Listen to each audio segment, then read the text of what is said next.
Hello students, હવે આપણે આગળ વાત કરીશું જથ્થાત્મક પૃથક્કરણ ક્વોન્ટિટેટિવ એનાલિસિસ. સૌથી પહેલું ક્વોન્ટિટેટિવ એનાલિસિસ છે કાર્બન અને હાઇડ્રોજનનું. તો બંનેનું માપન એક જ પદ્ધતિ વડે કરી શકીએ છીએ આપણે. એ માટે એવું કાર્બનિક સંયોજન કે જેની અંદર કાર્બન અને હાઇડ્રોજન હાજર હોય, તો બધા ઓર્ગેનિક કમ્પાઉન્ડ આપણને ખબર જ છે કે જેની અંદર કાર્બન અને હાઇડ્રોજન હોય છે, બરાબર. તો એને શું કરવાનું છે, એના ચોક્કસ જથ્થાને કોપર ઓક્સાઇડ સાથે CuO સાથે વધારે ઓક્સિજનની હાજરીમાં બાળવામાં આવે છે. એટલે ઓક્સિડેશન થશે અહીંયા. એટલે કાર્બન અને હાઇડ્રોજન, કાર્બન એ કાર્બન ડાયોક્સાઇડમાં કન્વર્ટ થશે અને હાઇડ્રોજન એ પાણીમાં ઓક્સિડેશન પામે છે. હવે ઉત્પન્ન થયેલા પાણીના જથ્થાને જાણવા માટે ઉત્પન્ન થતા વાયુના મિશ્રણને અગાઉથી આપણે શું કરવું પડે, વજન. મતલબ કે આપણને વાયુનો જથ્થો પહેલેથી ખબર હોય તો આપણે એની અંદર કેટલું વધારાનું એડ થયું એ આપણે માપીએ તો આપણને ખબર પડી જાય કે કેટલા પ્રમાણમાં ત્યાં પાણી ઉત્પન્ન થયું હશે. અહીંયા તમને આકૃતિની અંદર બે યુ આકારની નળી આપેલી છે. એકમાં નિર્જળ CaCl2 છે અને એકમાં પોટેશિયમ હાઇડ્રોક્સાઇડ ભરેલો છે. હવે આપણને નિર્જળ CaCl2 અને પોટેશિયમ હાઇડ્રોક્સાઇડનું પહેલેથી વજન ખબર છે કે એમાં કેટલું છે. હવે જુઓ, અહીંયા પોટેશિયમ હાઇડ્રોક્સાઇડ ભરેલો છે જેમાં કાર્બન ડાયોક્સાઇડ વાયુ શું થઈ જશે, શોષાઈ જશે. આની અંદર કયો વાયુ શોષાશે, કાર્બન ડાયોક્સાઇડ, બરાબર.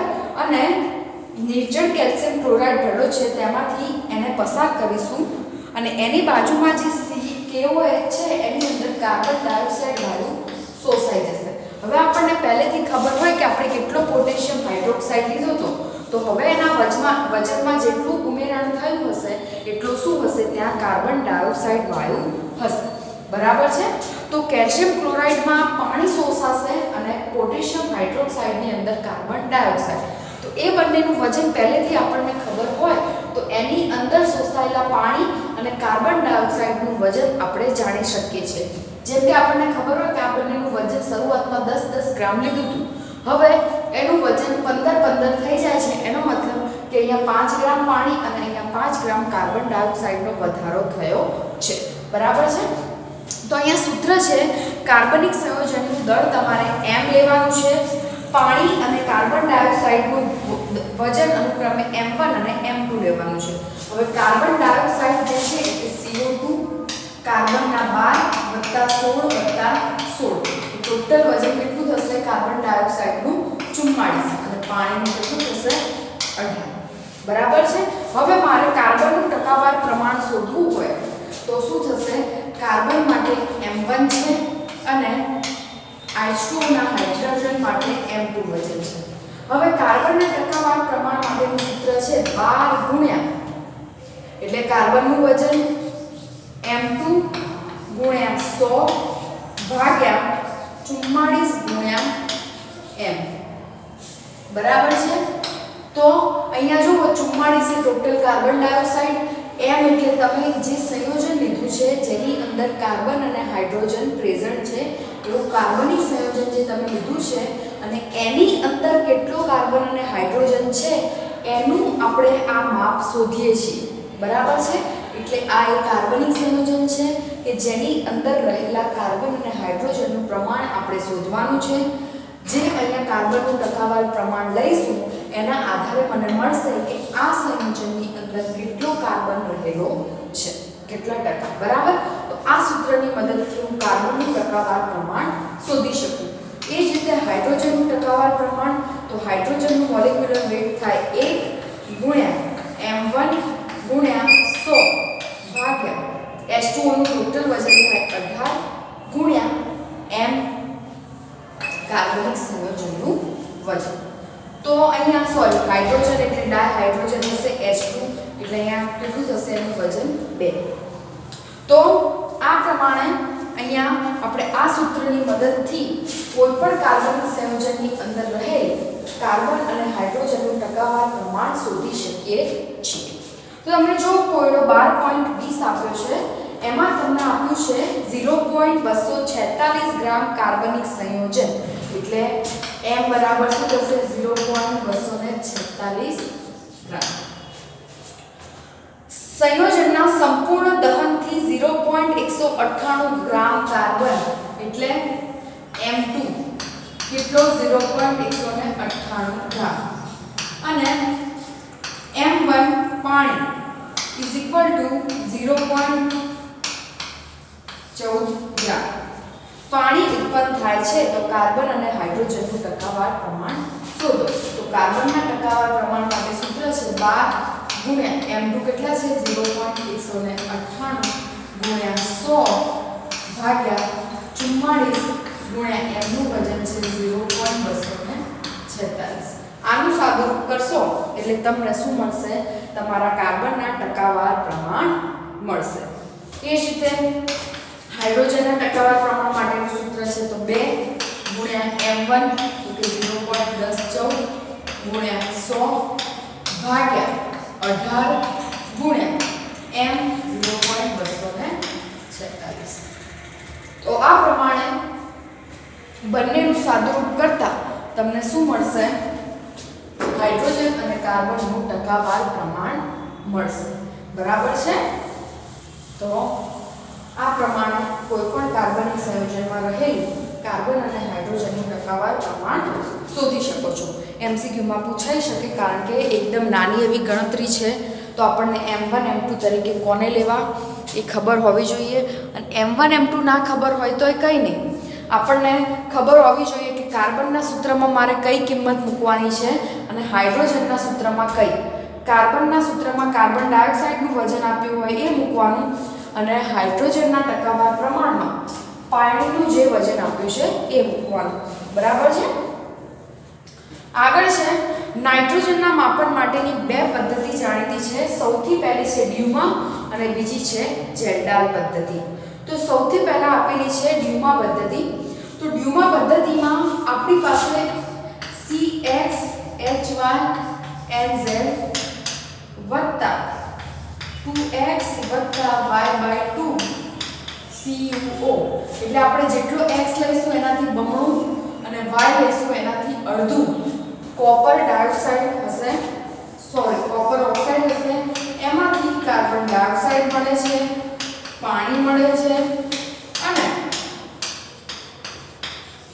ડાયનાઇટ્રોજન વાયુ એમાંથી મળે છે આપણને તો જ્યારે હું આ સંયોજનની કાર્બન ઓક્સાઇડ સાથે પ્રક્રિયા કરીશ ત્યારે મને કાર્બન ડાયોક્સાઇડ પાણી અને ડાયનાઇટ્રોજન વાયુ ઉત્પન્ન થાય છે બરાબર હવે અહીંયા થોડા પ્રમાણમાં નાઇટ્રોજન ઓક્સાઇડ બને છે બરાબર અને એ નાઇટ્રોજન ઓક્સાઇડનું રિડક્શન કરવું હોય તો એની અંદર ઉત્પન્ન થયેલા વાયુના મિશ્રણને ગરમ તાંબાના તાર પરથી પસાર કરવામાં આવે છે અને આ રીતે મળતા વાયુ મિશ્રણને આપણે જલીય પોટેશિયમ હાઇડ્રોક્સાઇડ એટલે KOH ઉપર એકત્રિત કરીશું અને એની અંદર શું શોષાઈ જશે કાર્બન ડાયોક્સાઇડ વાયુ શોષાઈ જશે બરાબર અને નાઇટ્રોજન વાયુ ત્યાંથી પસાર થઈ જશે હવે આપણી પાસે નાઇટ્રોજન અને કાર્બન ડાયોક્સાઇડ છે તો આપણે પોટેશિયમ હાઇડ્રોક્સાઇડની અંદર કાર્બન ડાયોક્સાઇડ વાયુ શોષાઈ જશે વધશે નાઇટ્રોજન વાયુ એટલે એ નાઇટ્રોજન વાયુ ત્યાંથી શું થશે એક અંકિત નળાકારની અંદર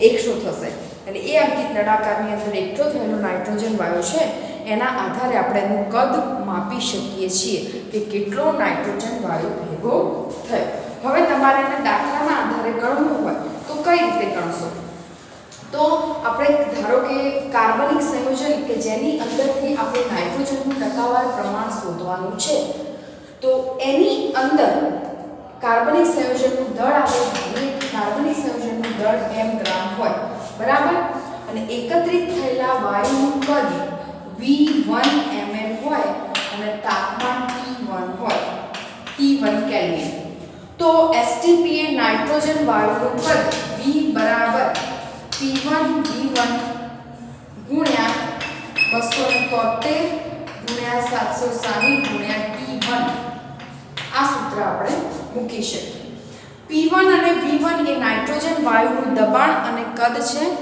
P1 જે દબાણે નાઇટ્રોજન વાયુ જે દબાણ આપી અને આપણે નાઇટ્રોજન વાયુ એકઠો કરીએ છીએ એ એ P1 દબાણ છે જે બાહ્ય દબાણ કરતાં બિલકુલ અલગ હશે બરાબર તો આપણે P1 શોધવું હોય તો કઈ રીતે શોધીશું તો P1 બરાબર વાતાવરણનું દબાણ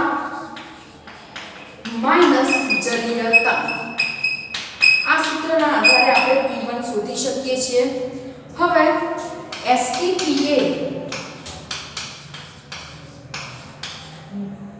અહીંયા શું થશે 22400 ml N2 નું દળ જો 28 ગ્રામ હોય કારણ કે N2 એટલે એક નાઇટ્રોજનનો કેટલો થાય મોલેક્યુલર વેટ 14 N2 એટલે 14 + 14 એટલે 28 બરાબર તો અહીંયા શું થશે જો V ml N2 નું કદ બરાબર 28 × V ભાગ્યા 22400 ગ્રામ થશે બરાબર એટલે 22400 એ N2 નું જે છે દળ એ 28 ગ્રામ છે તો STP એ V ml નું કેટલું જે આપણને ખબર નથી એનું કેટલું તો V ml N2 બરાબર 28 × V ભાગ્યા 22400 બરાબર છે અને હવે એનું ટકાવાર પ્રમાણ મારે શોધવું હોય તો શું કરીશું નાઇટ્રોજનનું ટકાવાર પ્રમાણ બરાબર 28 × V × 100 ભાગ્યા શું થશે અહીંયા 22400 × m તો આ સૂત્રની મદદથી હું શું કરીશ નાઇટ્રોજનનું ટકાવાર પ્રમાણ શોધીશ તો તમને જો કોડા નંબર 22.21 માં તમને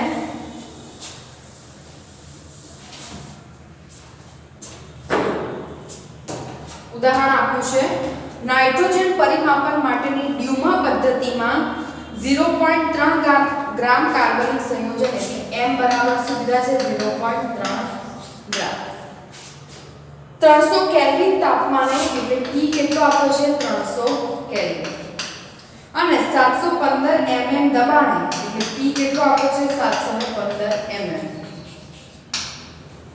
50 ml નાઇટ્રોજન વાયુ આપે છે તો નાઇટ્રોજન વાયુનું કદ કેટલું આપ્યું છે V બરાબર 50 ml તો સંયોજનના નાઇટ્રોજનનું ટકાવાર પ્રમાણ 300 કેલ્વિન તાપમાને જલીય તાણ તમારું 15 mm આપેલું છે તો આપણે દબાણ સૌથી પહેલા શોધવું પડશે તો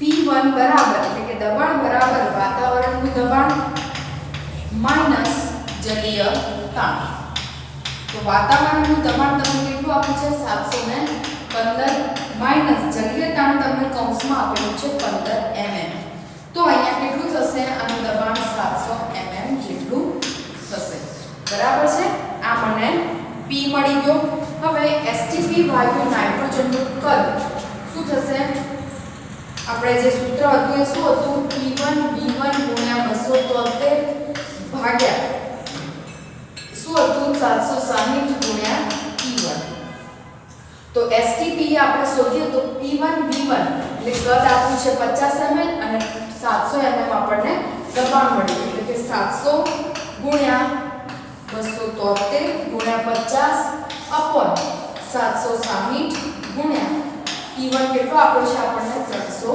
કેલ્વિન તો એની કિંમત મૂકીશ એટલે મને શું મળશે 41.9 ml બરાબર છે 41.9 ml STP એ નાઇટ્રોજન વાયુનું કદ મળશે તો આપણને ખબર છે STP એ 28 ગ્રામ નાઇટ્રોજનનું જે છે 22400 ml નાઇટ્રોજનનું દળ કેટલું છે 28 ગ્રામ છે તો આટલા ml નું કેટલું આપણને ખબર છે કે 22400 બરાબર 28 ગ્રામ તો 41.9 ml એ કેટલા ગ્રામ રહેલા હશે આપણે STP નક્કી કરી નાખ્યા છે આના ml આટલા ml એ 28 ગ્રામ એટલે કે એના મોલેક્યુલર વેટ જેટલું હોય તો આપણને આ જે ml મળ્યા એટલા એનું કદ કેટલું તો આપણે સૂત્ર મૂકીશું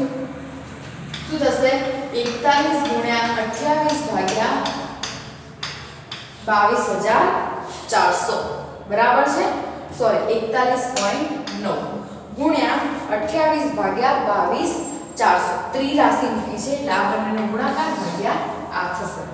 હવે આનું આપણે ટકાવાર પ્રમાણ શોધવું હોય તો અહીંયા શું કરવું પડે? ગુણ્યા 100 ભાગ્યા કાર્બનિક સંયોજનનું વજન 0.3. આનું તમે સાદું આપશો એટલે તમને મળશે એની અંદર રહેલ નાઇટ્રોજનનું ટકાવાર પ્રમાણ. આ રીતે તમે ન્યુમા પદ્ધતિ કીધું હોય તો આ સૂત્રનો ઉપયોગ કરી અને આપણે દાખલો ગણવાનો રહેશે. સૌથી ઇમ્પોર્ટન્ટ છે સૂત્ર આવડવું, કારણ કે સૂત્ર નહીં આવડે તો દાખલો ગણતા આવડશે નહીં. બાકી દાખલો તો એકદમ ઈઝી છે, પણ સૂત્ર નહીં આવડે તો દાખલો આવડશે નહીં. એટલે આ બધાના સૂત્રો આપણને આવડવા જરૂરી છે દાખલા ગણવા માટે. બાકી સૂત્રમાં ડાયરેક્ટ કિંમત મૂકવાની છે, દાખલા એકદમ ઈઝી છે, પણ ઇમ્પોર્ટન્ટ વસ્તુ છે સૂત્રો આવડવા. બરાબર છે. આગળ છે જેલ્ડાર પદ્ધતિ. પહેલી આપણે કઈ પદ્ધતિ જોઈ? ડ્યુમા પદ્ધતિ, કે જેના આધારે આપણે શું કર્યું? નાઇટ્રોજનનું ટકાવાર પ્રમાણ શોધ્યું. હવે આપણે જેલ્ડાર પદ્ધતિનો ઉપયોગ કરીશું અને જેલ્ડાર પદ્ધતિ દ્વારા આપણે નાઇટ્રોજન જે છે એનું પ્રમાણ શોધીશું. તો આ પદ્ધતિમાં નાઇટ્રોજનયુક્ત કાર્બનિક સંયોજનને આપણે સાંદ્ર સલ્ફ્યુરિક એસિડ સાથે ગરમ કરવાનો છે. જે સંયોજન નાઇટ્રોજન ધરાવતું હશે એને સાંદ્ર સલ્ફ્યુરિક એસિડ સાથે ગરમ કરીશું. તેથી સંયોજનમાં રહેલો નાઇટ્રોજન છે એ એમોનિયમ સલ્ફેટમાં રૂપાંતર પામશે. શું બનાવશે? એમોનિયમ સલ્ફેટ બનાવશે. અને આ એસિડ મિશ્રણને સોડિયમ હાઇડ્રોક્સાઇડના વધુ પ્રમાણ સાથે ગરમ કરવામાં આવે છે, જેથી ઉત્પન્ન થયેલા એમોનિયા વાયુને પ્રમાણિત સલ્ફ્યુરિક એસિડના વધી જથ્થામાં શોષવામાં આવે છે અને આ દરમિયાન વપરાયેલ સલ્ફ્યુરિક એસિડના પ્રમાણના આધારે ઉત્પન્ન થયેલા એમોનિયાનું પ્રમાણ જાણી શકાય છે. સમજો અહીંયા શું કરવાનું છે? સૌથી પહેલા આપણે એક સંયોજન લેવાનું છે, એને સાંદ્ર સલ્ફ્યુરિક એસિડમાં ગરમ કરવાનું છે. એટલે એ નાઇટ્રોજન એ સલ્ફ્યુરિક એસિડ સાથે મળી અને એમોનિયમ સલ્ફેટ બનાવશે, NH4 2 SO4. બરાબર. હવે એ એમોનિયમ સલ્ફેટ બન્યો. એમોનિયમ સલ્ફેટ બન્યા પછી આપણે એને H2SO4 જે એને H2SO4 સાથે પ્રક્રિયા કરી. હવે આગળ આપણે શું કરવાનું છે? જો અહીંયા એમોનિયમ સલ્ફેટ બને પછી એને OH સાથે પ્રક્રિયા કરાવવાની છે. એટલે જેટલો એમોનિયા ઉત્પન્ન થશે એટલું એ H2SO4 સાથે પ્રક્રિયા કરશે. આપણે શરૂઆતમાં જે H2SO4 લઈશું એ H2SO4 આપણને ખબર હશે કે આપણે આટલો H2SO4 લીધો હતો. હવે જેટલો એમોનિયા ઉત્પન્ન થશે એટલા એ SO4 સાથે પ્રક્રિયા કરશે. NH3 એ HSO4 સાથે પ્રક્રિયા કરશે એટલે NH4 2 SO4 બનશે. બરાબર. એમોનિયમ સલ્ફેટ અહીંયા જુઓ, ધારો કે આ કાર્બનિક સંયોજન છે જે નાઇટ્રોજન ધરાવે છે, એની H2SO4 સાથે પ્રક્રિયા કરાશે એટલે શું બનાવશે? NH4 2 SO4. હવે જેટલો એમોનિયા ઉત્પન્ન થશે એટલા SO4 સાથે પ્રક્રિયા કરશે અને એમોનિયમ સલ્ફેટ બનાવશે. અહીંયા તમે જોઈ શકો છો કે 1 મોલ SO4 એ 2 મોલ NH4 જોઈએ છે. એટલે જેટલો SO4 વપરાશે એનાથી ડબલ એમોનિયા ઉત્પન્ન થાય. એટલે કે ડબલ એમોનિયા એ સિંગલ SO4 જોઈએ છે.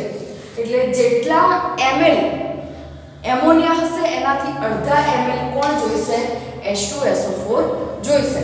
હવે આપણને ખબર છે, ધારો કે મેં શરૂઆતમાં અહીંયા 20 ml H2SO4 લીધો હતો, પણ એમાંથી કેટલો વપરાયો છે? 10 ml H2SO4 વપરાયો. એનો મતલબ કે 10 ml જે વપરાયો છે એને કોની સાથે પ્રક્રિયા કરી? તો કે એમોનિયા સાથે પ્રક્રિયા કરી અને શું બનાવી નાખ્યો? NH4 2 SO4. પણ અહીંયા એક SO4 એ કેટલા એમોનિયા જોઈએ છે? ડબલ. એટલે અહીંયા 10 ml H2SO4 વપરાયો છે, એનો મતલબ સામે 20 ml એમોનિયા ઉત્પન્ન થયો હશે. બરાબર છે. તો આ પ્રમાણે આપણે નક્કી કરવાનું છે કે કેટલો એમોનિયા અહીંયા ઉત્પન્ન થયો હશે. બરાબર છે. સમજો છો તમે મારી વાતને?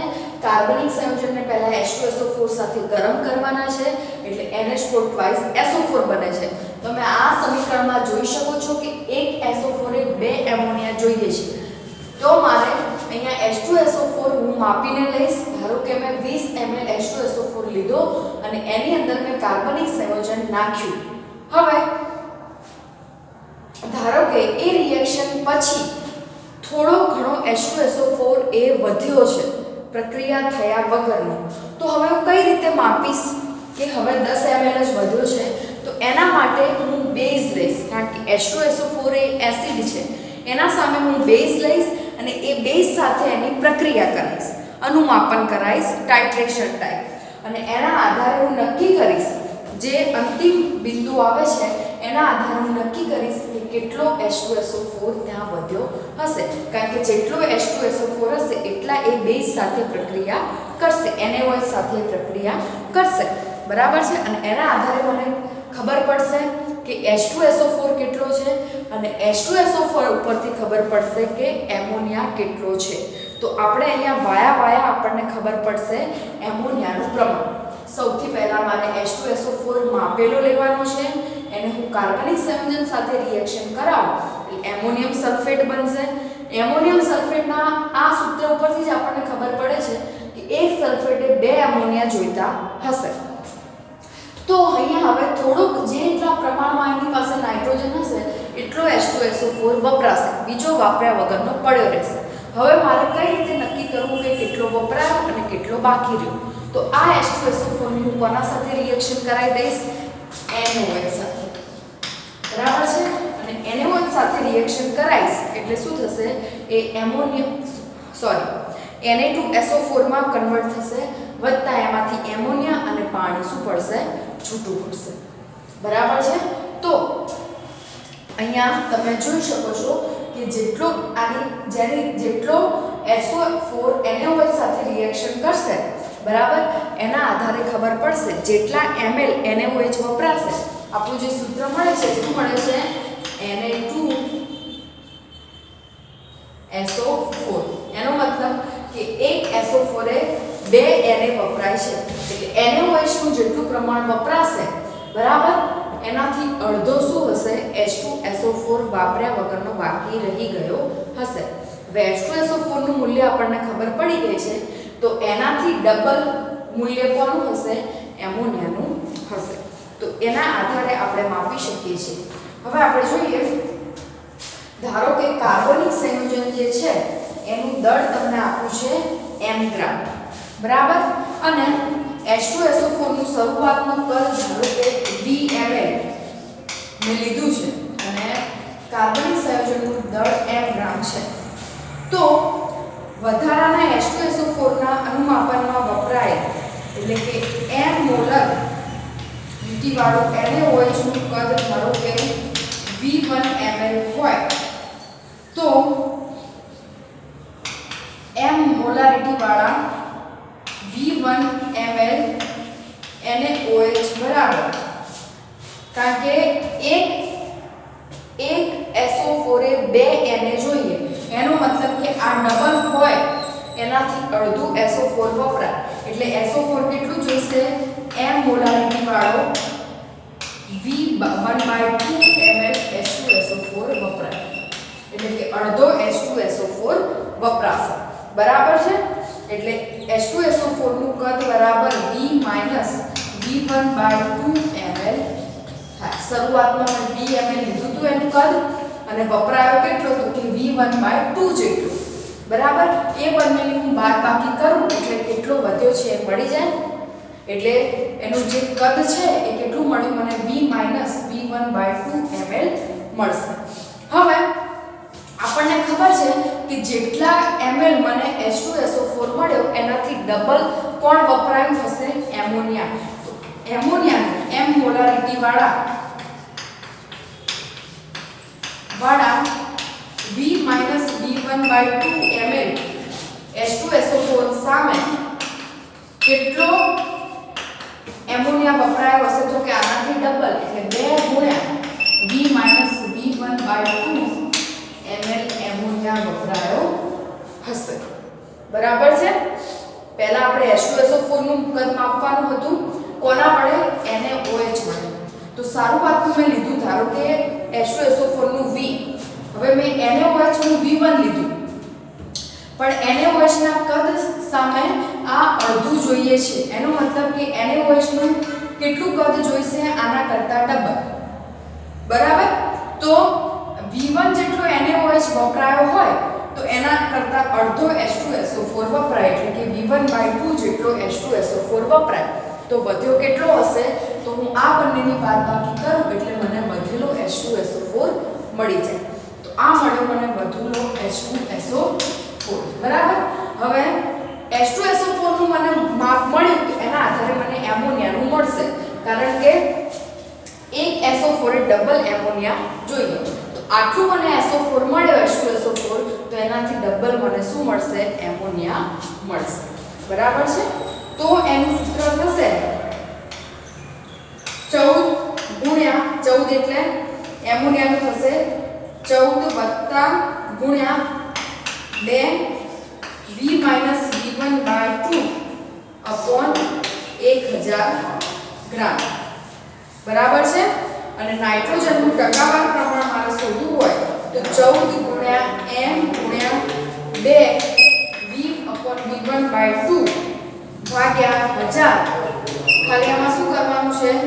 ગુણ્યા 100 ભાગ્યા m. બરાબર છે? તો આ પ્રમાણે આ સૂત્રની મદદથી હું નાઇટ્રોજનનું ટકાવાર પ્રમાણ શોધી શકું છું. બરાબર છે? અને અહીં આ જે પદ્ધતિ છે નાઇટ્રો સમૂહ, એઝો સમૂહ અને વલયમાં રહેલા નાઇટ્રોજન ધરાવતા સંયોજનો માટે લાગુ પડતું નથી, કારણ કે એ H2SO4 સાથે પ્રક્રિયા કરી અને એમોનિયમ સલ્ફેટ બનાવી શકતો નથી માટે. બરાબર છે? તો હવે આપણને એક કોયડો આપ્યો છે 12.22.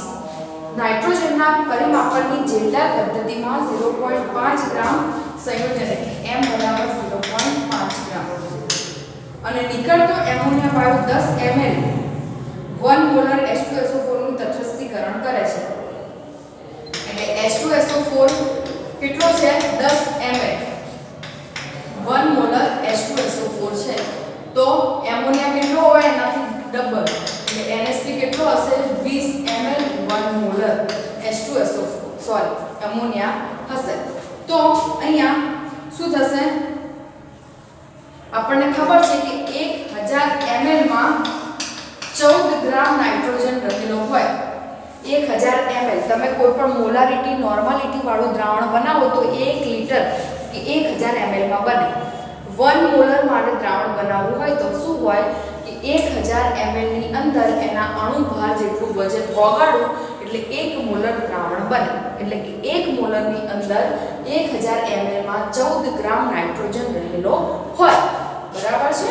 તો અહીંયા જો 20 ml માં કેટલા ગ્રામ નાઇટ્રોજન રહેલો હશે? 20 ml એમોનિયામાં. તો શું કરીશું? 20 ગુણ્યા 14 ભાગ્યા 1000. બરાબર? તો મને શું મળશે? એટલા ગ્રામ નાઇટ્રોજન મળશે. પણ હવે એને ટકામાં કન્વર્ટ કરવા છે તો ગુણ્યા 100 ભાગ્યા 0.5. તો કેટલું મળશે? 56% નાઇટ્રોજન રહેલો હશે. બરાબર છે? તો આજે આપણે આટલું રાખીશું. બીજું આપણે નેક્સ્ટ લેક્ચરમાં જોઈશું.